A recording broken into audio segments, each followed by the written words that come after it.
Henry Steelheart finally took a moment to breathe after watching the kingdom grow. After years of fighting, he started thinking about the big picture. The Steelbound had done what they set out to do, but now he realized they could aim for more. He had over 2,000 men ready to fight, with another 3,000 Guardian armors tucked away, waiting for action. For the first time since the Legion began, there was peace. A shaky peace, but it was real. And in this uneasy peace, he met her. Her name was Dorana, a healer who came to Whaleback after fleeing from ruined towns across Australia. She knew skills that few others did.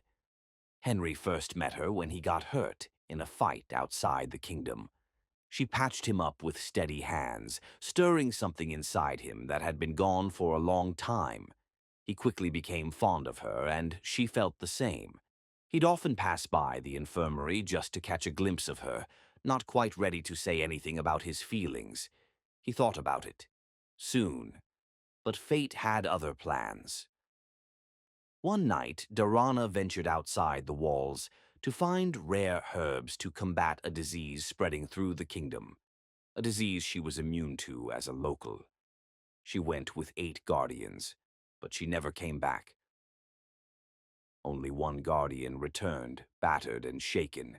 He told Henry a grim truth. The beasts had breached the outposts and were closer to Mount Whaleback than anyone thought, digging through the earth like worms. Henry's heart sank as he asked about Dorana. The Guardian's answer froze his blood. She was captured, dragged away, toward the crater. A flicker of hope ignited in Henry at captured. Captured meant she might still be alive. Without a second thought, he sent his vice commander, Garin Stonefist, to prepare the army and face the beasts. Zuberi Ironsoul was put in charge of defending the kingdom. Henry planned to ride to the crater alone. He didn't want to put his men at risk for his personal mission. But Zuberi wouldn't let him go unprotected. He quickly assembled a force, 100 guardians, along with 3 heavy Culverinius bombardians for support. As they matched, the guns fired relentlessly, shells erupting among the enemy and clearing their path. As they got closer to the crater, the beasts charged harder, fueled by some unseen force.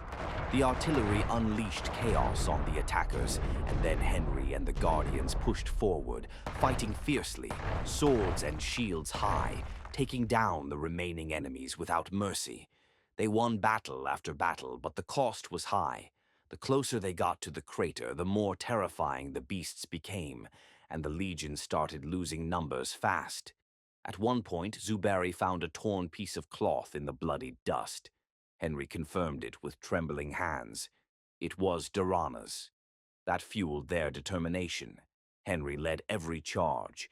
He swung his massive sword, cutting through the monsters, yelling into the sky as if he could somehow bring her back. But by then the group had dwindled. Only 34 guardians remained. At last, they stood at the edge. Henry Steelheart took a step forward, his armor battered, covered in a mix of green and red blood. He looked down and saw nothing. No beast, no altar, no Dorana, no body, no blood, nothing. Just a dead scar in the earth, a silence heavier than death. Henry dropped to his knees and screamed, a haunting, broken sound that shook the ground. His sword slipped from his grip and sank into the ash at his feet. The guardians stood still, their faces hidden behind their helmets, not daring to speak or move. The Story Crucible. Mechieval. Like, subscribe, and follow.